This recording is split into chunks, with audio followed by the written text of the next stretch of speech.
Hey everyone, it's Susan Pierce Thompson and welcome to the Wednesday vlog. It is the very beginning of March in 2016, and as you may or may not know, in March, Baha'is around the world fast.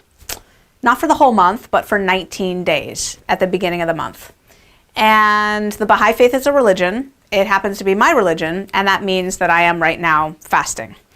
The way the fast is structured is very similar to Ramadan. It's a sunrise to sunset fast. So no food or drink, including water, from sunrise to sunset. And it is right now very, very late in the afternoon. It's at the moment 5:17 in the afternoon, which means that I haven't had anything to eat or drink for coming up on 12 hours. Yeah, 11 hours. So I'm sharing this with you today because fasting is an interesting subject. It's an interesting subject for people who fast for religious reasons. There are people who fast completely for days upon days upon days and have nothing but water for medical reasons. And then there are people who do intermittent fasting because it's a lifestyle that they really enjoy. And I'm going to talk about all that next week. This week in the vlog, because fast is just beginning, I want to talk about what I sometimes do during the fast. I've been a Baha'i now for, since 1998. I think I became a Baha'i on March 22nd, 1998. So, okay, fast math, I think that's 18 years. So I've done 17 fasts because I noticed that I became a Baha'i strategically like the day after fast ended. I didn't know it. I just became a Baha'i, and then I was like, oh, fast just ended. Oh, okay, I have to wait a whole year to do it. So anyway, I think I've done 17 fasts, and actually for the first, I'm not sure honestly, but it was either 5 or 6 or 7 years I didn't fast. And the reason was that I didn't feel medically safe enough to fast, given my history with wicked binge eating disorder, bulimia, and just basic off the hook insanity with food. I was relatively new in the 12-step program for food addiction that I was in at the time, and I felt like I had a medical exemption. And in fact, in most religions that have fasting as part of their religion, they have a medical exemption. Like if you're sick, don't fast. That's not safe or wise. And there's no spiritual benefit to doing something that's going to harm you physically like that. So I didn't fast for many years. And then, I don't know what happened, but something shifted in me where I guess I felt free enough from the ravages of food addiction that I had suffered with for so long. And suddenly, one year the fast came around and I didn't feel medically exempt anymore. I just felt strong enough to do it. So I did, and I loved it. I really loved it.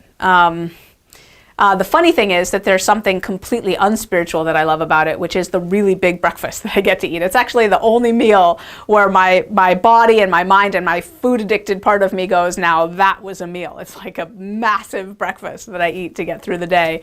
Anyway, but I loved it for the spiritual reasons too. I loved the prayers. I could say the prayers anyway, even if I wasn't not eating, but I loved I just loved the experience of the self-reflection and surrendering. You know, I like the definition of surrender as giving up something lower for something higher.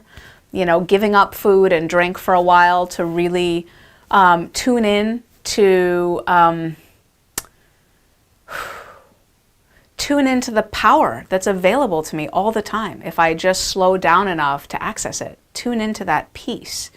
Tune into the collective human suffering of people who don't have enough to eat on a regular basis and not by choice.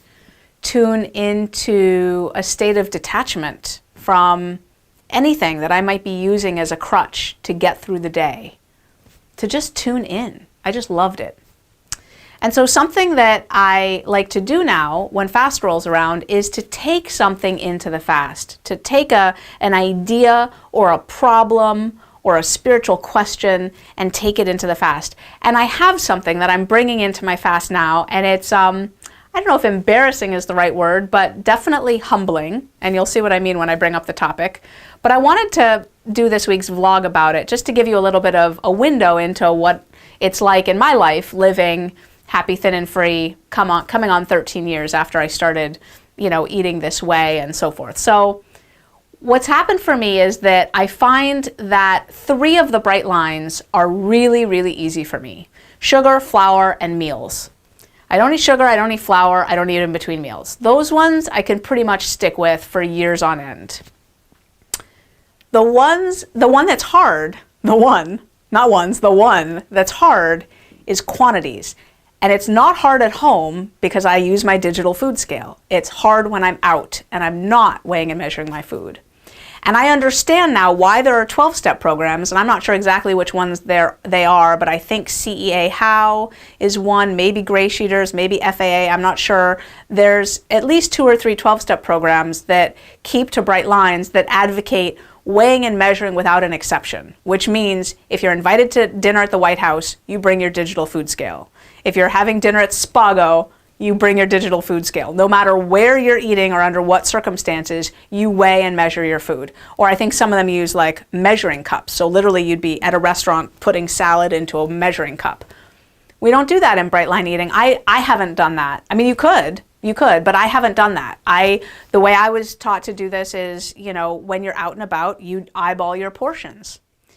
And sometimes I'm better at that than others. And lately it's been bad. My portions have not been honest, and I can't even really claim that I'm making a real attempt to make them honest. I think at some point, and I don't really know when it happened, I stopped really putting in a good faith effort to estimate my portions.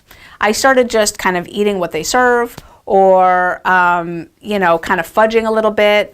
I think I'm better with protein than with other things because I think it's just kind of easier to guess protein. Vegetables, I don't know, it's so voluminous, and sometimes they're light and sometimes they're heavy, and who knows.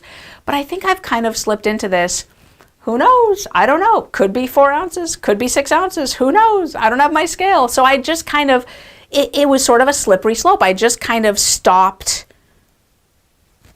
being rigorous about it. I know there have been periods over the last 13 years where I have been rigorous about it.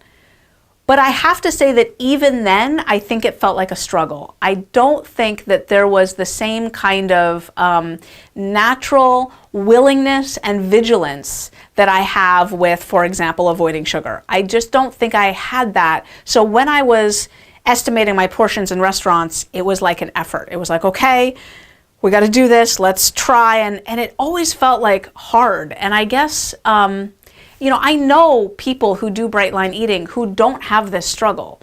As a matter of fact, they go into restaurants and if anything, they underestimate. They're like, they know the uncertainty, and so they just don't even walk close to that line. They're willing to settle for a tiny salad and, just a little bit of something, and they're like, well, good enough. And they just consider themselves lucky to get by with a Bright Line meal, and they don't worry about it.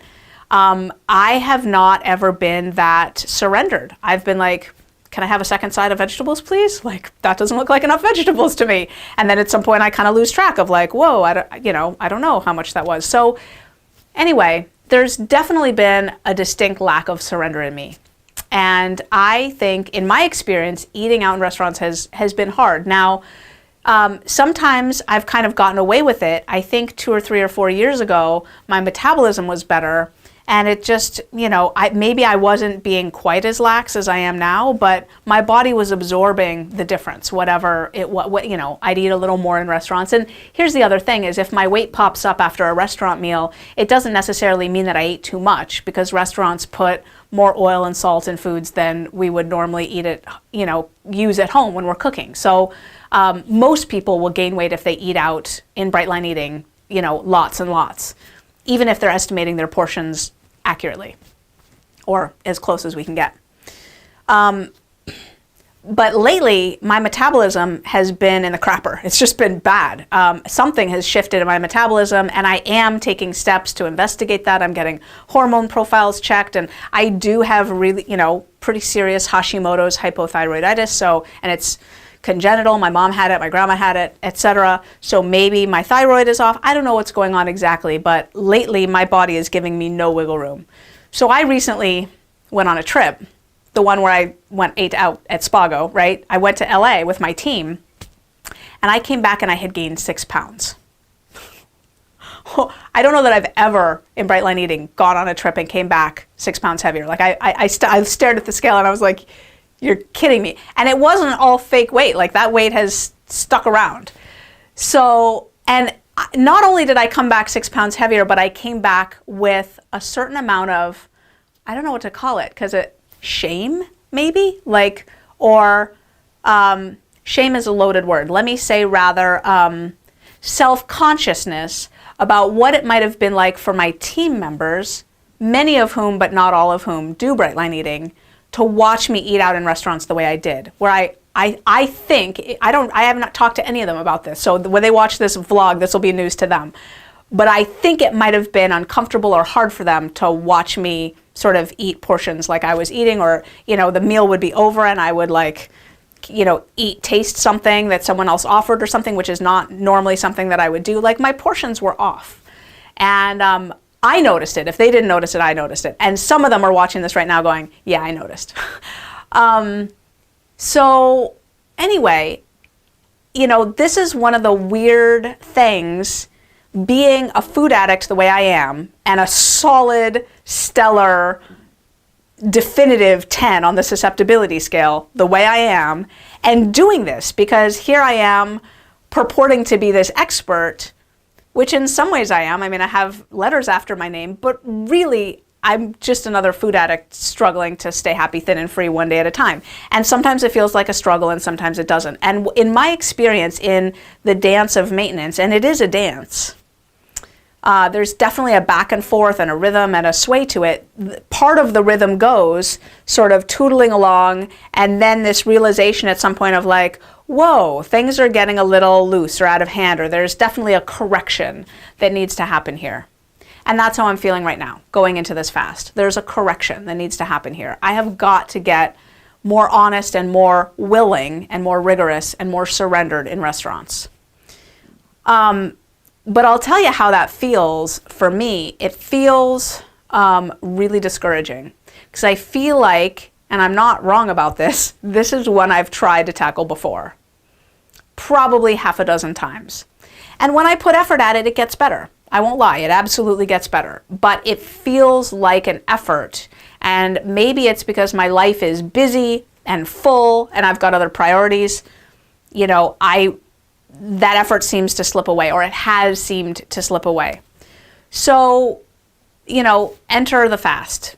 And, you know, in my experience, if you've heard my story, you know, my resume when I was 20 years old was that I was a crack addict, I had dropped out of high school, and I was doing all the things that you do for money when you're 19 years old and you're addicted to crack cocaine. So that was my resume. And now I have a different resume, and what that means to me is that there's power in the universe that I can access, and miracles are possible. And I can be struggling for years upon years upon years with something and suddenly not struggle with them anymore. I've experienced that in my life. And so maybe this issue of quantities in restaurants, maybe the solution is I just start weighing and measuring my food in restaurants most of the time. But what I pledge to you, because I'm kind of here for some personal accountability, what I pledge to you is I'm going to eat out less, and I'm going to bring conscious awareness and prayer and accountability when I do eat out. So here's what I pledge to you. In the vlog 3 months from now, the vlog was this, March, April, May, June. In the vlog in early June, I will tell you my report card. I will keep track of every single time I eat out, and I will tell you how it went. And I will eat out less, and I'm going to pray about it. I'm going to bring this into my fast, and I'm going to pray. And I'm going to ask for help with this one, because clearly my power has not been sufficient. It just hasn't been. So I need a power greater than myself. And whether that's the accountability and the love and the support and the thoughts and the good wishes of you helping me solve this one, maybe the good wishes of you all out there will help. Maybe a loving God will just lift this one out. Maybe I'll continue to struggle with it till the day I die. Who knows? I'm not God. I have no idea. But I've never done this before, so we'll see. You keep doing what you've always done, you're going to keep getting what you've always got. So I'm going to trust that maybe doing something different will have an effect, and I will tell you 3 months from today how it went. We will see. So that was the Wednesday vlog. Thank you for joining me.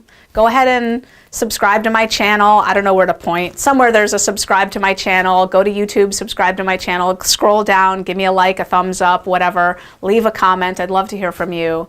And I will see you next week.